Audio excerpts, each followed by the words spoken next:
Mobile അഡിക്ഷനിൽ നിന്ന് രക്ഷപ്പെടാൻ നമ്മൾ നമ്മളെ ഒന്ന് റീസെറ്റ് ചെയ്യണം. സെറ്റിംഗ്സിലെ ഏറ്റവും പ്രധാനപ്പെട്ട സ്റ്റെപ്പ് തിരിച്ചറിവുണ്ടാവുക എന്നതാണ്.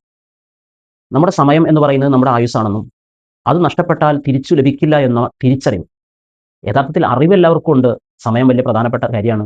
അത് നഷ്ടപ്പെട്ടാൽ പിന്നെ വീണ്ടെടുക്കാൻ കഴിയാത്ത ഒരു വലിയ അനുഗ്രഹമാണ്. അതുകൊണ്ട് സമയത്തിൻ്റെ വില മനസ്സിലാക്കണം. ഇതൊക്കെ എല്ലാവർക്കും അറിയാം.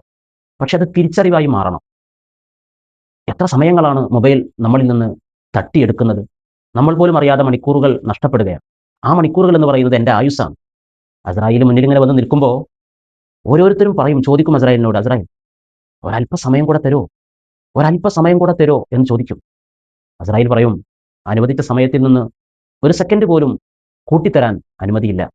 തീർന്നു, അതോടുകൂടി എല്ലാം കഴിഞ്ഞു. ആ ക്രിട്ടിക്കൽ സ്റ്റേജിൽ പോലും നമ്മൾ ആവശ്യപ്പെടുന്നത് ഒരല്പസമയം കിട്ടിയാൽ ഞാൻ സ്വതക്ക കൊടുത്തുകൊള്ളാം, ഞാൻ നന്നായിക്കൊള്ളാം, വാക്കുമിന സ്വാലിഹീൻ, സൽക്രമങ്ങൾ ചെയ്തു കൊള്ളാമെന്നാണ്. ആ സമയമാണ് യഥാർത്ഥത്തിൽ നമ്മളിപ്പോൾ നഷ്ടപ്പെടുത്തിക്കൊണ്ടിരിക്കുന്നത്. ആ ഒരു തിരിച്ചറിവിലേക്ക് നമ്മൾ മനഃപൂർവ്വം എത്തിക്കുക എന്നത് വളരെ പ്രധാനപ്പെട്ട ഘടകമാണ്.